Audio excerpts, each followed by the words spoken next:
Big time. John and I knew that Ken was a lawyer, but when we learned that Ken had also earned a mechanical engineering degree from the University of Virginia, in addition to a law degree, and an MA in International Commerce and Policy from George Mason, we were doubly impressed. That's amazing. Ken currently serves as the national chairman of the Election Transparency Initiative, in addition to his private law practice. It is with great pleasure and honor and appreciation for his traveling all the way down here from Prince William County to join us this evening that I yield the podium to former Attorney General Ken Cuccinelli. Thank you. Well, thank you very much. And John Moss is worth the trip. God even cooperated here very nicely. The only thing I'm moderate about is weather. I love partly cloudy, little haze, but especially if I'm looking at you all into the sun. But that property rights issue really exploded in June 2005 with the Kelo decision. And that was the first substantive thing that I worked on with John Moss.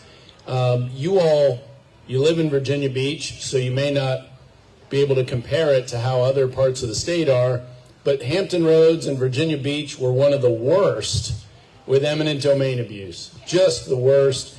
And I mean, talk about the big guy versus the little guy. Tony mentioned the vote. When the voters actually got their hands on it, it was 3-1. People who voted for Mitt Romney that year voted to protect property rights. People who voted for Barack Obama that year voted to protect property rights. And the next time you drive through Richmond down 95, it's the worst example in all Virginia.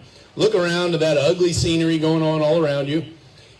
And 70 years ago, that was a middle-class black business neighborhood. Why do you think that road went where it went? Because people who didn't have a voice and couldn't speak for themselves couldn't stop it. They didn't have constitutional protections, and of course, under the regime then in power in Virginia, they didn't have a political voice. So they had no avenue to protect themselves. Eminent domain protection is protecting the little guy against the big guy. Whether it's Dominion, used to be VEPCO, whether it's the Department of Transportation, which takes more property in Virginia than any other, and they need to, but they also need to pay the right price, and they need to do it the right way and respect the rights of our citizens. And John was on the front lines of that in one of the toughest parts of the state. Your part of the state is definitely one of the toughest. And all the powers that be, the reason all the powers that be don't want John Moss to be the mayor is because they've seen 20 years of John Moss fighting for the little guy. That's why they don't want John Moss to be the mayor. That's not who funds races. That's who benefits from good, honest government that has the people in mind.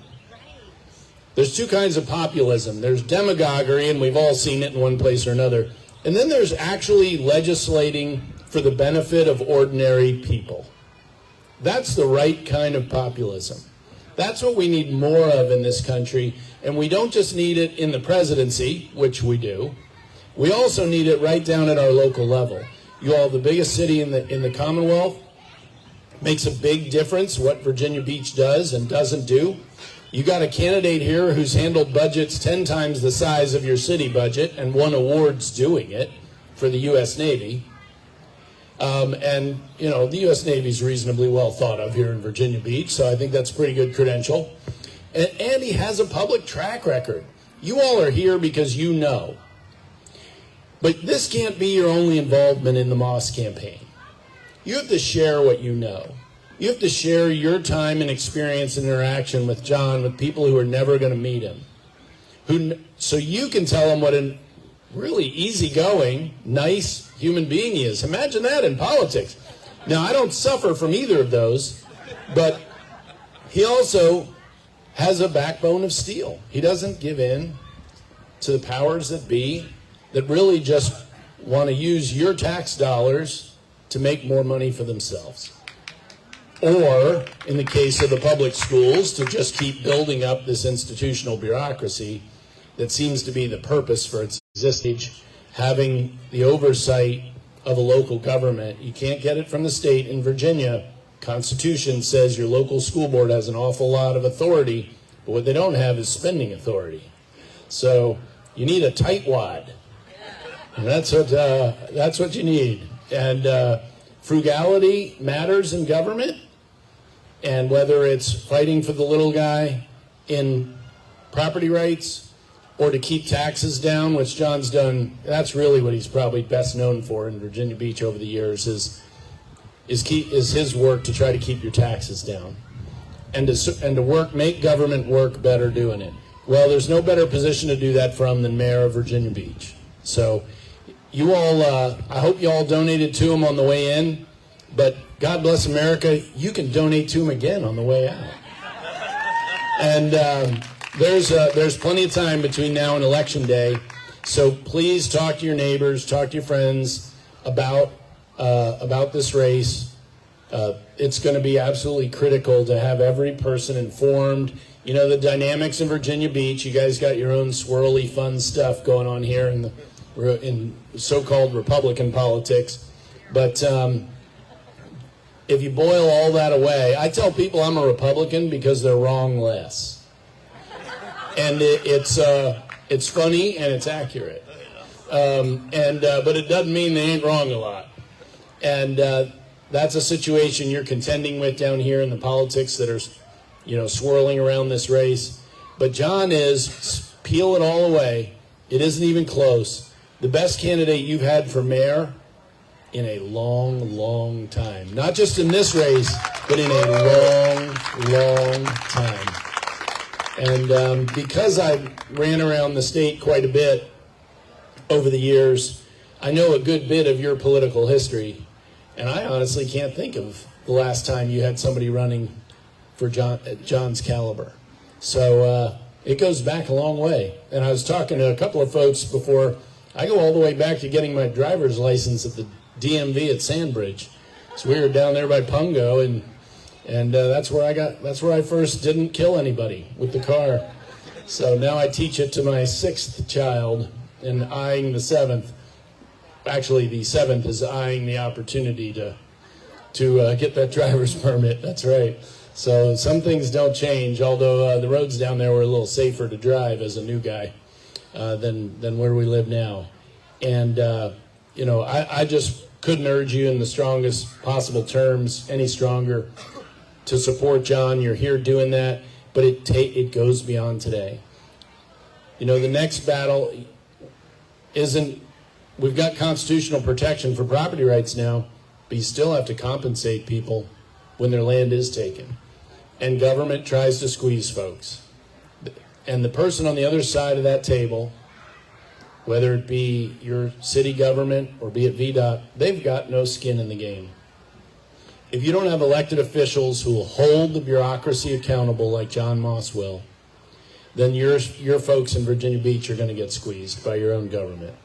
And Lord knows we're seeing squeezed by your own government taken to new heights in this day and age that we hope we'd never see in America. But it does happen locally. Really, local is where it happens the most. And with the size and leadership that Virginia Beach has, you all can really set a positive tone for the rest of the Commonwealth in a difficult political time, frankly, for those of us who believe in smaller government, believe in limited government, and believe in responsible government, that it can be done well. Government's a necessary evil, so we got to have it. And if we're going to have it, it should be as small as possible and as effective as possible. And I look forward to John Moss not just winning awards for running submarine budgets that are 10 times the size of your city government, but of winning awards for how he runs the Virginia Beach budget and makes the other side of that table squirm and scream and shrink. And so, John, I appreciate you running. Thank you so much. I'm so glad Patty Lyman's here. I can't believe I can't see her. Our most recent winner in an interesting election, Patty Lyman. Awesome. That's good news for Virginia that some people aren't happy with, but that's too bad for them. They have the right to be wrong. And just like the folks not supporting John have the right to be wrong. Tony, I want to thank you for introducing me. It's a pleasure to be down here always to see a lot of my old friends here, and it was so nice of you all to invite me. And I really, I'm a grassroots guy. I'm glad you mowed the lawn for us today. But don't let today be your last day in this race. Encourage John, pray for his whole team and his whole family. Donate again if you can, and spread the word yourself. Knock the doors yourself. Talk to folks at the water cooler yourself. Talk to folks at church yourself. That's what it takes to win when you're the underdog. John's always the underdog, but you notice he wins a lot. You know, and you don't win them all. You win no fights you don't get in. And this is a good fight to get in. This is worth doing. This is worth doing. A friend of mine, this will be the last story I tell you. It's sad and happy at the same time. One of the first folks who ever helped me 20 years ago is named Terry Weir. Terry's a raving pro-life, pro-family conservative. He had never worked in a state race before. He had worked in federal things for years. And, you know, Iowa farm boy, moved to Northern Virginia to work on DC stuff. And my race was the first time in 2002 that he ever got into a state race. I don't think I ever saw Terry smile in the 22 years I knew him. It wasn't because he wasn't happy, it was because he didn't smile. And he ran churches and family groups for us in that first nomination contest where I was up against the political machine in Northern Virginia. Nobody expected me to win. And turns out, I found out afterwards, neither did most of the people working in our campaign, but they did anyway. Well, why would they do that? And the answer really came from Terry, who I ran into on the steps of our victory party. And Terry's only like yay tall. And I was thanking him profusely because I knew all the work he'd done and how intensely he'd worked. And he literally just listened, staring up at me. And when I'd obviously finished, he said, "I didn't do this for you." And he turned and walked in. And that was one of the very early times I saw Terry not smile. But it drives a point home that I never forgot. He didn't do it for me. And as much as John is a nice guy, and it's easy to do it for John, the way John runs and the principles that he fights for allow you to do it for something higher than a person. You do it for principles. Principles you can count on being protected and preserved with John Moss. Now,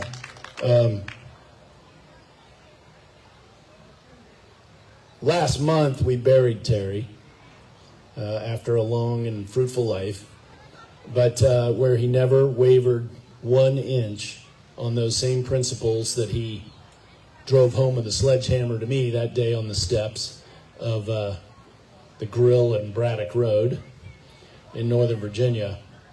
And I hope you all never will either. And as long as we don't ever back off those together, then this country's got a chance. And we need that chance. John Moss is part of fighting for that chance. So thank you, John, for running. It's a pleasure and an honor to be here to support you. And I really appreciate all of you all supporting him as well. Thank you all, and God bless. Tony, where are you? There you go.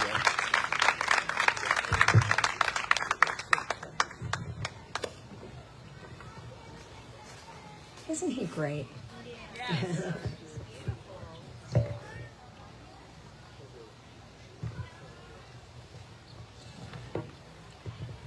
And again, I want to thank Ken so much for being here. It's quite an honor. And it's so nice to hear someone recognize all of what goes on in our community. You don't think that it gets up to Northern Virginia, but it does.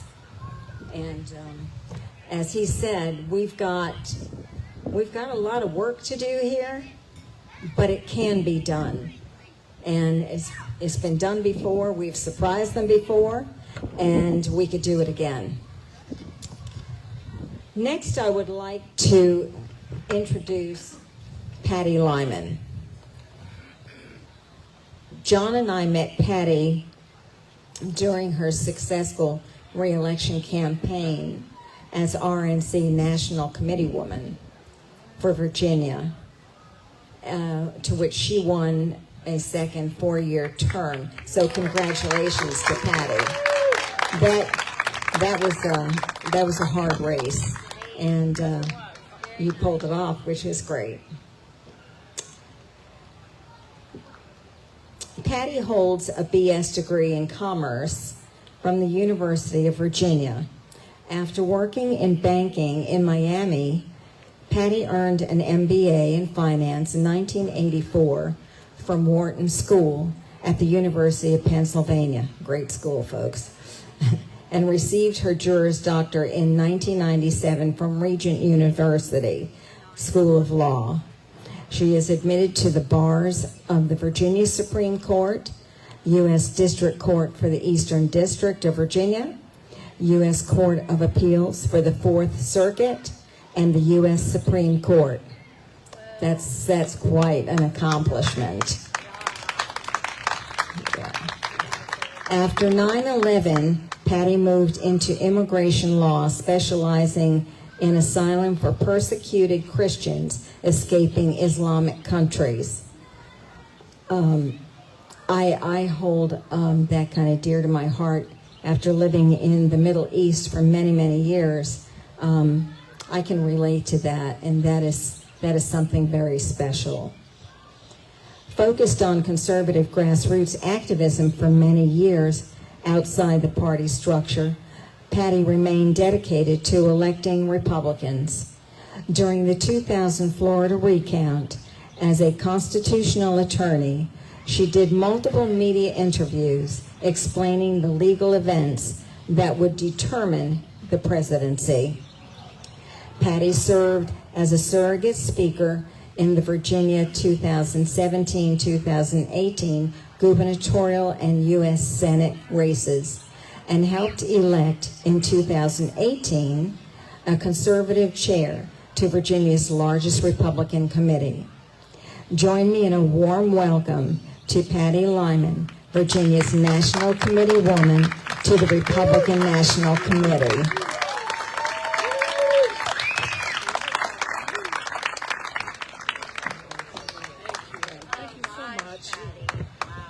What a very nice introduction. I appreciate that, Tony. It's always very special for me to come down to this part of the state.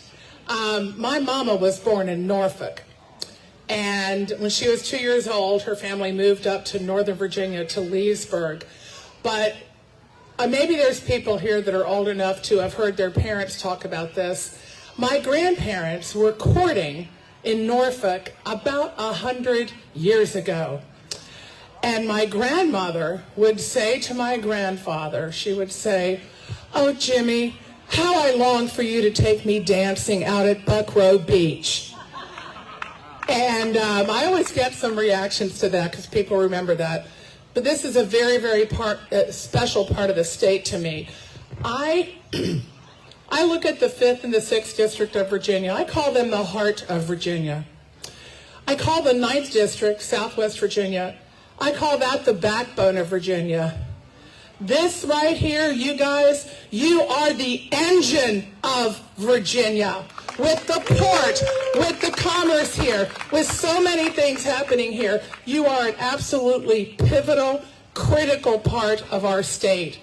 Our state cannot make it without this area of the state doing well. And that is why this race is certainly important enough for me and anybody else who cares about Virginia to be down here making sure that you choose the right person. I'm going to talk about that in a couple of minutes. I think everybody understands the tremendous moment where we are right now, not just in our state, but in our nation, in the world, frankly. We're kind of balancing on the edge of a razor blade. And every single thing that every single one of us does to save this country matters. It matters tremendously. We have gone so far beyond this just being about winning. If you look at the last few years and look at the things that we as a state and we as a nation have suffered through. I mean, we had the COVID, we had the debacle of that. We had the tyranny and the tremendous abuses of regular people. I mean, when you lose your business you spent your life building, when you can't send your kids to school, when you've got to let your mother die alone in a nursing home because of stupid quarantine rules that mean nothing for public health but are all about proving how much the government can control you, that will change you. That will change your life. We come out of that and we get the steal in November 2020. Then we come into suffering. We thought we knew suffering just with COVID. Then we had the Biden years. I mean, people out there are dealing with challenges far worse than any of us sitting here are dealing with. Far, far worse. And I represent the Republican Party. I am true blue Republican, and I always will be. But we're not perfect. We can talk about the problems in our party, but as pathetic as we can be at times, do you know that the Republican Party is the only thing standing in between our friends and neighbors and the Democrats who have proven for decades they're hell-bent on destroying the lives of regular people? We're it, y'all. We are it. We have an obligation to our fellow man to stand in the gap. We are the thin red line. People are depending on us that don't even know they're depending on us, but they are. And there's not any cavalry coming. It's us right here and right now. We have gone through, I think y'all probably have noticed, do you know we have a new Republican Party? We have, I don't just mean in the last 8 to 10 years, but in particular, since November of 2020. A lot of people turned out with President Trump in 2016 and then in the ensuing years. By the way, the best years we have ever had in this country in my memory were the Trump years. Absolutely, no question. And by the way, I'm just going to put this on the record. I said this all through 2020. I mean it more now than I ever did before. Any Republican who cannot or will not defend President Trump's magnificent record in office, the problem is with that Republican, not President Trump.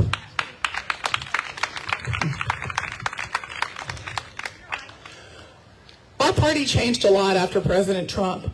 But after what took place in November 2020, we had people come out of the woodwork who had never been involved before, people who thought they were too busy with their lives to get involved. They watched our president stolen from us. They watched an illegitimate regime put in place, and we're finding out more about that all the time, but we know things went wrong in that election. And people said, okay, I'm getting involved right now. Then we had the Precinct Committeeman Project. We had people joining committees. We have a whole new crop. I bet there are people in this event right now that were not at all involved 4 years ago. I bet that there are. Everywhere I go, there are new people. We have a new Republican Party. It is middle class. It is working class. It is grassroots. It's regular people just trying to support their families. It's maybe people that didn't go to college. Or it's maybe people that didn't go to the right schools. You know what? President Trump turned our party into every man's party. And I am so grateful for that. Now, there are some people in our party. That's our new party I just described. There are some people in our party that don't like the new party. They don't like the change. They want it to be the way that it was before. They want it to be, you have to come up the way I did. You have to stay quiet for the first 5 years and do the phone bank or do whatever. All of that's important. But there are people that don't like our new party. You know why? They don't like you. They don't like you. And if there's anywhere where I have seen that most blatant has been at the Republican National Committee, where I've been for the last 4 years. Now, at the you have a certain impression of the RNC. But I happen to have a great group of friends there who are awesome conservatives, who are grassroots people. I call them my posse, or maybe they call me their posse. I don't know. But we're in touch all the time. Well, we had a lot of problems at the Republican National Committee, and one of the problems was named Ronna McDaniel. Now, I understand why President Trump picked her the first time. She helped win Michigan. But then she kept getting reappointed and reelected, but she kept failing, and she kept failing, and she kept failing. By 2022, literally 100% of grassroots Republicans wanted a new chairman at the Republican National Committee. Anybody here wanted a new chairman at the Republican National Committee? I think so. Well, we fought really hard for that, but 2/3 of my colleagues decided they were kind of from that part of the party that didn't really want the new people in the party. And they got enticed with privileges and money and power and positions and various things that the chairwoman could give. And so they turned their back on all their grassroots, and they reelected Ronna McDaniel to another 2-year term. Well, that didn't go over too well with the grassroots. So y'all closed your wallets, and I don't blame you one bit. So when that happened, it just sent the party into a bit of a tailspin. But a group of us never stopped. We never stopped trying to get new leadership at the RNC. One of the things that we did is we knew everyone that had sold out their grassroots and had endorsed Ronna McDaniel against their grassroots, against the voters. And so we ran people against them all over this country, with the help of Turning Point, by the way. We ran people against them. And when Morton Blackwell and I, thank God, when we go back to the Republican National Committee, we are going to go back to it. Dozens and dozens of the people who sold out the grassroots will no longer be there. They've been replaced by people who respect you, by people who love this country, by people who are grassroots oriented, by people who understand middle-class working people. And we're going to have the more conservative patriots at the RNC than we have ever had before. And for that, I am extremely, extremely grateful. The lesson that teaches me is that, number one, we were just a minority fighting back after Ronna got reelected and things went really bad. But I did learn that the tail can wag the dog. A small group of people doing the right thing can take it over. I mean it. And it could be a group just like this, assembled here right now. Now, when we talk about two different parties, I attended a women's club luncheon. I can't remember the name of the club, but they invited me to speak. My opponent was there as well, kind of a last-minute invitation. But what was great about it is that I saw John there, and John and I, of course, knew each other. I had met him before. And I also met John's other opponent in the race, the one that's been endorsed by the committee. And I'd never met him before, so we were all at the same lunch table. And I heard from both gentlemen that day at that lunch. I had never heard either of them give a speech before. So I was kind of like, a fresh focus group, if you will. The contrast between the two of them was stark to the point of being shocking in terms of the new party and the old party. Our new Republican Party will only survive if we are a bottom-up party, okay? The people that govern us should not be working on anything unless it's an issue that bubbles up from the voters up to them. That is what they should be working on. I heard one candidate understanding that the voters drive the issues and the voters drive the decisions. And I heard another candidate who, I'm sure, though well-meaning, just seemed ensconced. I thought I was listening to a speech from like 15 years ago, 20 years ago, it was almost accepted. Well, this is just how it has to be done. Well, well, yeah, that has that impact, but, that's just how we have to do it. We can't grow if the developers can't do what they want. I mean, I'm not giving an exact quote, but it was just such an old way of thinking. It was such a top-down way of thinking, and I do not believe that our party or our government or our communities will survive with a top-down approach. I just don't believe it. What I heard from John was a man that understands what it's like to be a regular person, raising a family, making ends meet, dealing with regulations. I heard a man that has spent a lot of time doing constituent services.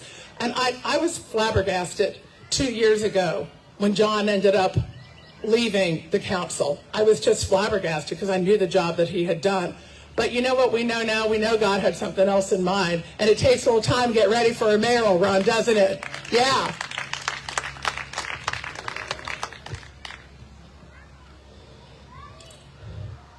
It all depends on us, or I should say, we are to pray like everything depends on God and work like everything depends on us. And that's what we have ahead of us. I do not believe that Virginia Beach, with everything that you've been through in recent years, I do not believe that Virginia Beach really wants to get more entrenched in the same old, the same power players, the same favors back and forth, the same tired old structure. I do not believe that your city wants that. I think your city is ready from the ground up to again take this state by storm, politically, economically, culturally. Really? You are such an important part of our Commonwealth. When I meet people, I meet them from all over the country all the time, and they ask me, where are you from? And I get to say Virginia.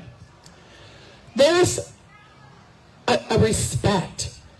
There's a flicker of recognition in their eyes. There's an understanding of who and what Virginia has been, is, and will always be. My friends from all over the country love their states. I'm sure that they're nice places, but none of them are the Commonwealth of Virginia, and everybody in this room knows exactly what I'm talking about. We are special. We are different. We have set the tone and set the pace for this nation for 400 years. And you are the engine of our state. I ask you to give everything you possibly can. Blood, sweat, tears, treasure, prayer, kindness, assistance, whatever you can do to help John Moss to become the people's mayor. You have been waiting too long to have the people's mayor, and he is who you need this year. Thank you. I know John thanks you. God bless you, and I want to thank you again for making me again your National Committee Woman for Virginia. I have the best job in the entire RNC. I am proud to do it, and I thank you.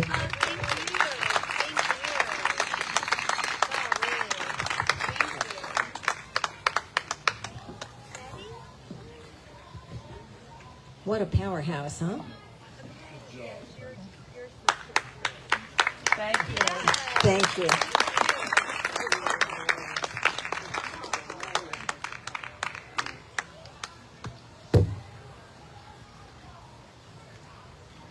That was great, Patty. Thank you so much. And I know you were an inspiration to everybody that's here. And, she says that as it is, it's all up to us. We've got to get the word out. We've got to knock on the doors. We've got to open our mouths. Don't be intimidated. Our next speaker is just a great guy. He is a former, very successful political talk show host of 15 years. He is. And he has also been a political speech coach for over 33 years. The next mayor of Virginia Beach, a thunderous applause for John Moss. You know, they mentioned I had done 33 local and national campaigns, Maryland, Delaware, and Virginia. The reason I bring that up is the first thing I ever ask someone is why? Why are you running? 31 of them had a variety of the same answer. 2 did not. 31 of them said in some way, I'm distressed, I'm worried, I'm concerned about my district, my city, my state, where it's headed. I talked to my wife about it. I can't sleep at night. I feel compelled to run. One candidate said, I want to be a career politician. It took me back, I was like, what? To myself. So it took me 2 or 3 weeks to figure that out. And then I realized the career politician went instead of the other. No more pretending at the town hall meetings that they're listening to you, that 3 minutes or whatever time you're allotted, when they know they got to report back to the cabal and do what they told them to do. And most importantly, no more bridge building. No more building bridges to nowhere, to no consensus. We're tired of building bridges to nowhere. You get what you get with John Moss, and it's honor and integrity. And the last thing I want to say, and I'll wrap this up, if someone had asked me what would be a good slogan for John Moss's campaign, by the way, nobody asked me, but if they had, I would have said John Moss for mayor. Honor, integrity, and common sense of the people, by the people, and especially for you, the people. Your next mayor, Virginia Beach, John Moss. Thank you very much.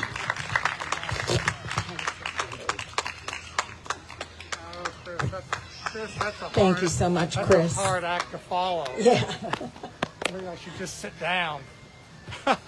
And now I would like to introduce the man, John Moss.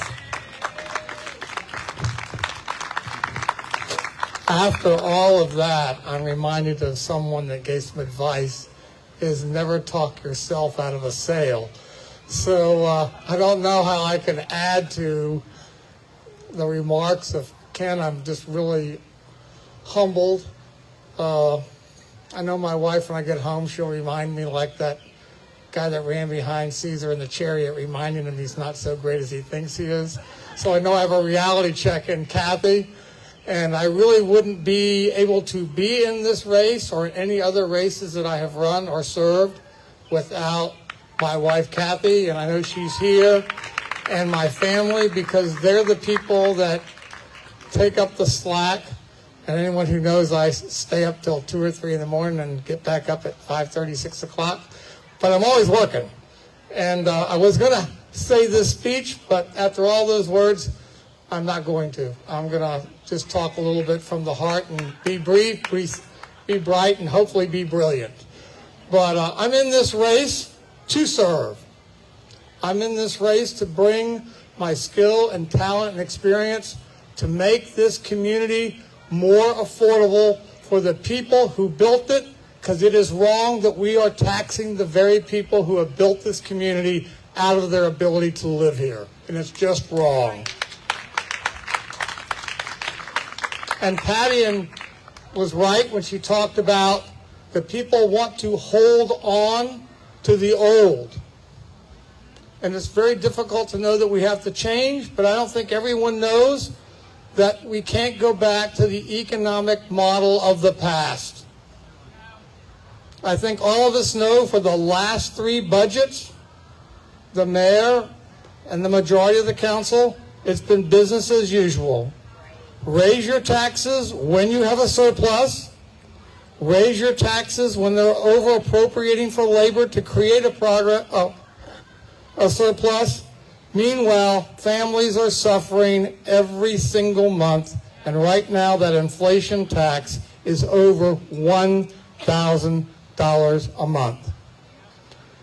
No city can be stronger than the financial health of the families that live in that community. It is not possible. And anyone think we're on the right track?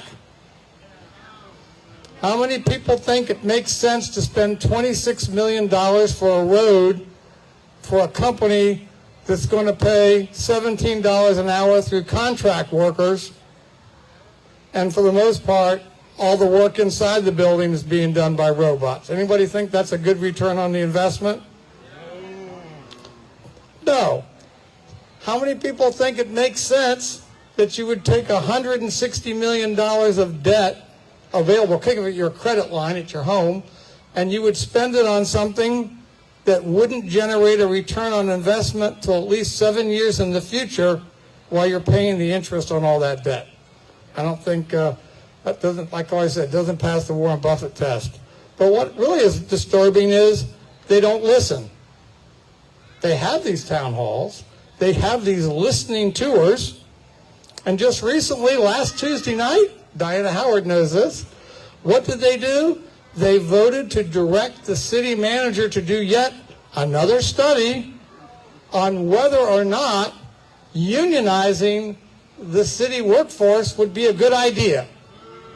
Now ask yourself, do you really need to do a study to know what that answer is? No. So if they can't make that decision without a study, why are they even sitting there? So, and also we're going to have to make some tough choices. We can't have everything. But I know what we don't need. We don't need to spend $750,000 on subsidies for a festival that didn't make any money. And that's one thing we don't have to do. How many of you got a $15,000 grant to refurbish the front of your house or your condo balcony? Anybody? Well, the city council thought it was a good idea to give $15,000 grants to selected business people to what? Refurbish their storefronts. I'm not saying that refurbishing your storefronts isn't a good idea, but it's not a responsibility of government to do. Government is doing too much. It's this last budget cycle, what happened at the very end? All this, over $2 million of grants to each council member's special interest of their choice. Well, if they want to write a check from their own checkbook, I'm all good with that, but they wrote it from your checkbook when they didn't even give you tax relief, but instead wrote your taxes. So I'm really running on the theme of making the city more affordable. It is not going to be easy. It's going to be hard work. It's going to be making the same kind of choices that you make at home at the city. If your kids need something for medical, you don't build a pool. If your roof is leaking, you don't buy a boat. We're making some of those choices at the city, spending big amounts of money. And I'll leave with one last example, and I'll take some questions. The city, and I was there at the time against it, appropriated $15.4 million to design 3 schools, but that was just to have the listening tour and to do all the requirements. And the answer came back, surprise, surprise, after the Chicago architects and all the other folks, $300 million high schools, $150 million, what it was, elementary schools, and guess what? A bill we could not afford. But we couldn't afford it when we started. But we spent $15.4 million. Did anyone stand up and say, I'm responsible for that? Even John F. Kennedy accepted responsibility for Bay of Pigs, and that was a disaster. But no, none, not a thing. And then what do they do? A study on the election system, a study on Rudy Luke Park. I mean, study after study after study. What did we hire them for? We hired people to what? Make competent decisions with your money. And I'll close with this. How many people would hire the current mayor to be their financial manager? But this is a serious question because you're talking about $2.6 billion. Not earned, confiscated. That's a very important word. Not just confiscated from homeowners, confiscated from businesses when their money goes to selected businesses. But guess what? We should be following a very proven path. When the economy grows, you take at least half of the money that grows and you give it back to the people that earn it, because that primes the private sector to continue to grow, and then you use the other half to deal with a priority of your unfunded needs or to pay. But you can't keep taking everything from the people because you can overtax people. And that is where we are at today. Families do not have any more money to send the city. It's not that they don't love the city. It's not that they wouldn't like all these things, but there's things at home, necessities that they are doing without. And I can assure you that that city budget at $2.6 billion, is not as lean as the families and small businesses that make this city work. And that has to change. I appreciate you all being here. I want to thank again Ken and Patty and Chris and all my campaign team that make all this happen. They are super people, and we can win this. This is like that movie Ants. Remember, you all remember that? The grasshoppers think they're in charge, but in reality, we the ants are in charge. We just have to vote to take control. Thank you.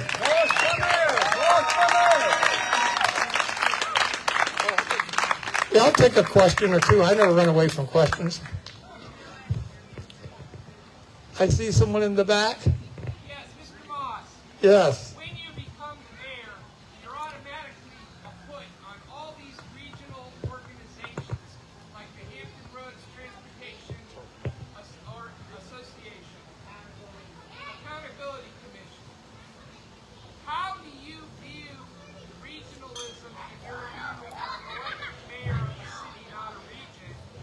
And how will you determine how to vote on regional issues as our representative on regional government? First of all, I look at regionalism as a company would look at anything. My first obligation is to represent the best interest and the equities of the citizens of Virginia Beach. I wasn't elected to a region. I was elected to a city office. And in those cases where the return on equity is comparable with the risk taken, and there is no sacrificing the sovereignty of the citizens, because I don't own the power of the city council. No council member does. That power rests with you, and no council has the right to surrender the sovereignty of the city in any regional organization. But I do believe that the mayor should, one, consult with his peers, and I think also the mayor has a responsibility to communicate with the public. I think anyone who knows me, no one educates or talks to the public and posts things and engages them more than I ever do in and out of office, because in the end, I am the representative of the people.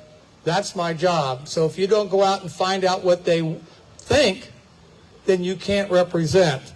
But I also would turn to the council and say, what is the council? Because remember, the mayor is a council member. The mayor also is what? The representative for the decision that the council makes. So, but I would do that in public, not in meetings, and it would be out in the open, and the public would be able to comment on those. Because I think in the end, you pay the bill, the customer should always have a voice. You may not always have to agree with that voice, and that will happen, but they should always know they were actively listened to, and we need a lot more transparency in that regard.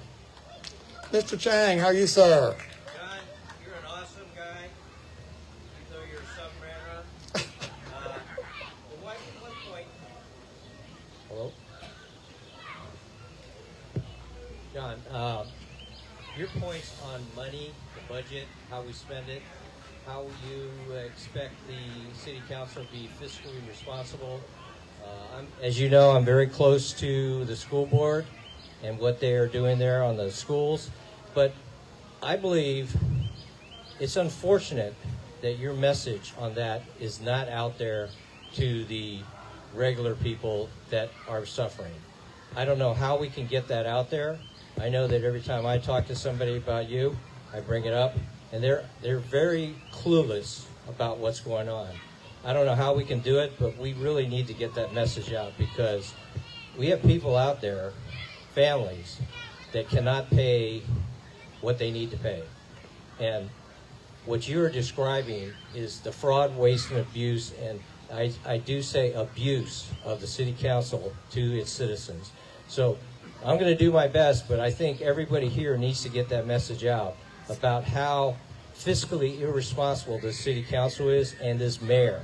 And I love I love numbers, and I just love it. So we need to get that message out. Well, the interesting thing about numbers, it isn't the number, it's the narrative that's behind the number that counts. But my heart really goes out. Think about it. I think half of our school-age children come from single-headed households. So imagine how much time that single parent, mother or father, has. They work, they get their kids off the bus, they come back, they got to think about homework, they got to make dinner, they got to wash clothes. Just think, what is their bandwidth to really, quote unquote, be civically educated? And that's sad that that's what's happened in their time. And it's sadder yet that government takes advantage of that lack of knowledge. It changes also, and I know my sister Betty's here. We took care of my aging mother. She was able to keep her at home, and that's a strong. I know what that means, and I'm not the only one. The time it takes, you come home from work or whatever you got to do, you got to make sure they're taken care of. You got whatever. People are just consumed, and then if you're trying to do good by your children, what do you have them doing? Oh, it's the soccer field, it's the baseball field, it's the band, you name it. So you're running yourself ragged trying to give your kids opportunities, and what suffers out of that? The civic participation. Is it like they're doing it because they don't care? No, they're setting priorities too, and the council is taking advantage of that. People expect and should expect and have a right to expect that people that run for these offices are going to do the work and do the right thing, because when you go to these people, you're expecting them to do their job. You've delegated that fiscal responsibility and stewardship to them, and you expect them to do it. But the one thing we can all do, and this to your point, Dan, is people now know they can't pay their bills. 43% of all small businesses are behind on their rent. 80% of families are living paycheck to paycheck. Credit card debt has never been higher. People behind on their mortgage payments has never been higher, even higher than the great financial crisis of 2008. It's this silent suffering, I will call it, that's out there. And many, I think you probably know people, and maybe that's your situation yourself. Can the council cure all that? Absolutely not. Could the council have adopted a 92-cent tax rate? Could they do things to lessen that burden? And yes, they could, but they chose not to, because they're, as Patty said, they're rewarding their VPAP campaign investors, and we have to stop following, because you're not going to get a lot of television ads from me, filling your mailbox, or all those other things that take money. And why is that? I'm not willing to pay the price to sacrifice my character that it takes to get that money. I'm not going to do it. I've never done it. I'm never going to do it. But if you want something different as voters, you have to vote something different. But I can promise you this.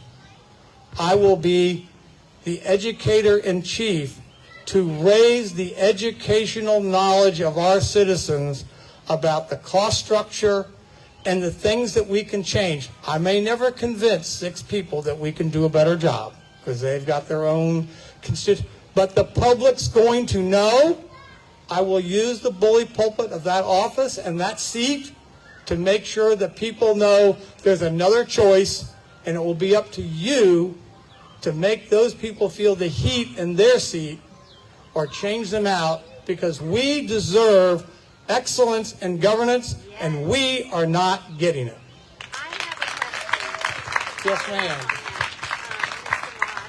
Moss. She's going to give you the mic so everybody can hear you. I'm sure everybody can. Thank you. So what influence do you have, if any, on the council? And how do we vote for those 6 individuals? I don't recall ever voting for, maybe I did vote for council. But The center of gravity is always the voter. I think Truman said the power of the presidency is the power of persuasion. And I think that's what you have to be able to. Obviously now that the council, only the mayor is now elected by all the people. That's somewhat of an advantage, because only the mayor can say they speak on behalf of all the residents, because they're elected by all the residents. And he's accountable, or she's accountable to all the residents. Where the district council members are really, they represent everyone in theory, but they're only accountable to the voters of their district. So that means the mayor obviously has to communicate and try to persuade them as well. But the center of gravity is always the larger electorate. When you have the people at your back because you have the right answer, then those people realize that maybe they need to bend a little bit. But life is about compromise. so, John, do you have any influence on them? Well, you don't have any chain of command direction on any of those council members like it's Congress. But do you have influence? Always have influence. But if people are hardened in terms of where their position is, if you're whatever that position is, then you're not going to have any influence, but you have influence with the people who put them in office. But what we should all be in agreement for, I can't imagine any council member saying, because this is what you got to pose the question. Are you really saying that you want a family to have to figure, if they're living paycheck to paycheck and you raise their taxes, that means they're having to cut something out. So you should ask that council member who votes for those tax increases, which I would do from that podium, from that dais, what is it you're suggesting that family who has no money at the end of the month, what meal are they supposed to skip? What bill are they supposed to pay higher interest rate because they're late on? Or what additional debt are you forcing them to sell their home? Because that's the choice that they're making, but what they make it sound like, well, we fully funded this, and we gave money to this team, and we gave money for this festival, and all this stuff, but they don't admit who paid for that. It's like going to a party, the guy brings a present and gives you this big present, and then 2 weeks later you realize it's on your credit card statement. He didn't give you a present, he gave you a bill you can't afford. So we have to change our thinking, and so my influence will be by bringing out the weakness of their argument and exposing the fact is that they're consciously deciding to lower the standard of living for the very people that are the owners of the government, and they're just using their position to transfer wealth from the many to the few, and it's wrong. So I have one last question on that. When do we vote for council? This November, you vote for Gotcha. 6 members. If you're in a district, all depends which district you're in. Do we have options, or is it? There's always options, So, but you need to do your own homework. You never should look to other people to tell you how you, unless you listen to Ken or Patty or Chris. I'll take one more question, and then I want to just recognize my wonderful campaign manager, but I'm going to wait for one more question, and I'm going to do that. The last question. If no questions, one more time, I want to say thank you for everyone for coming. I see a lot of old friends, even from high school days, are out here. I got a lot of my family here, and my children were here, but I try to keep them out of politics. They didn't volunteer to be public figures, so I try to honor that, and I think they appreciate it. But the star of my I said, well, I guess the other night I was associated with being Tony's husband. That was pretty funny. I won't tell that story. Maybe she'll tell it. But but she has been. Everybody's going to have a trusted agent in politics, someone that will tell you that you're doing something stupid. You didn't wear the right shirt. Did you really crease those trousers before you wore them? You know, all this. Are you really going to say that? And but you need those people. You need people who push back, so that makes you a better person. And that's why I count on all of you to always push back. That makes me a better candidate. That makes me a better mayor when we all get elected, because I look at me as being really your representative. But Tony, I can't say thank you enough for all that you have done over the many campaigns and all the stuff you put up with. But she deserves a huge hand. And with that, I think David was going to come up and just talk about the kind of things we need. This is what they call the mechanics of the campaign, because in reality, words are nice, but it's action that actually makes things happen. John, thank you. Let's hear it again for the next mayor of Virginia Beach, John Moss. Mechanics of a campaign. What can every one of you out here do to help John Moss? Palm cards. Take them home with you. Give them out to your friends, your neighbors, your friends, people you go to church with. Any way you can give these out, it spreads the word about John Moss, and that's important. Talk to your friends and neighbors about John Moss. There are yard signs all over the place here. Please take them home, put them in your yard, take a couple with you, put them in your neighbor's yard also. Those make a big difference. You see the big signs up here, you're seeing those go up around town. If you have a location where these can go, please let the campaign know. Campaigns cost money. You go to the grocery store, how expensive is everything today? It's the same with the yard signs, the 4x4s, the palm cards, the lapel stickers, everything that goes into a campaign, everything. The front desk there, and Miss Kitty will do exactly what Ken Cuccinelli said, gladly take checks or donations to help this campaign. The other thing you can do is you can go out and knock on doors and see the people and tell them why you're supporting John Moss and why they need to. Where's Elaine and Waverly? See either Waverly or Elaine afterwards. They're heading up the door knocking, and they will gladly get you everything you need and show you how to go out and talk to the voters and get the votes. Person to person is the key, grassroots, to winning this election. There are 5 candidates. The electorate is split. At the end of the day, John Moss is who needs to come out on top. Thank you for your support. Tony, back to you. Thank you, David. And I just want to mention a couple of little things, as David mentioned about yard signs and even the 4x4s. One thing that we have found that's really great is anybody who has a wooden fence and who lives on either a main thoroughfare, whether it's a big one like, say, Great Neck Road, or in your neighborhood, you can take your yard sign, put it on the back of your fence so that the traffic sees that every day. So little things like that make a big difference. I want to thank you all personally very much. I want to thank John for running again. It's a lot of work, and it's just not easy. But he's in it, as we have on our tagline. He's in it for you. He's in it for all of us. And I thank you all so much again for being here tonight.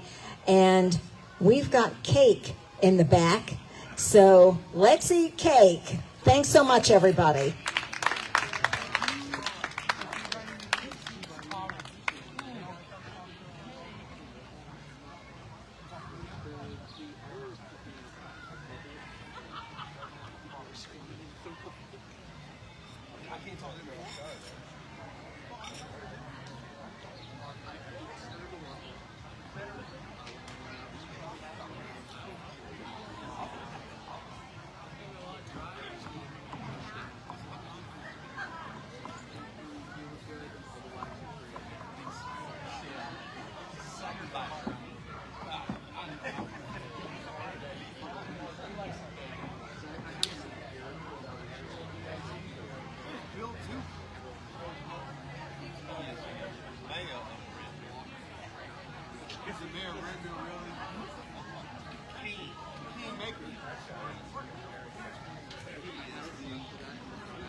Hey, John Robert, I mean Thomas.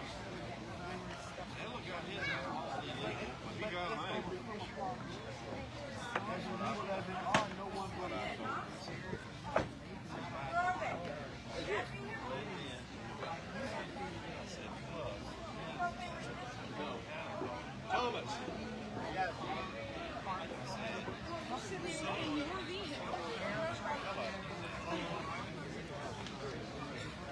Thomas. Wendy and I'll split it. Wendy and I'll split it. It's good for my back. Okay, never mind. You're too late. He does it all the time like that. Wendy, I need some of those. My baby.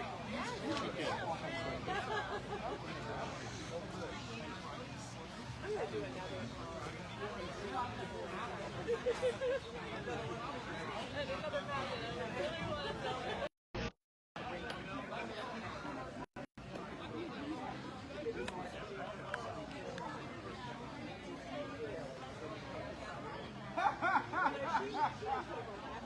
Okay.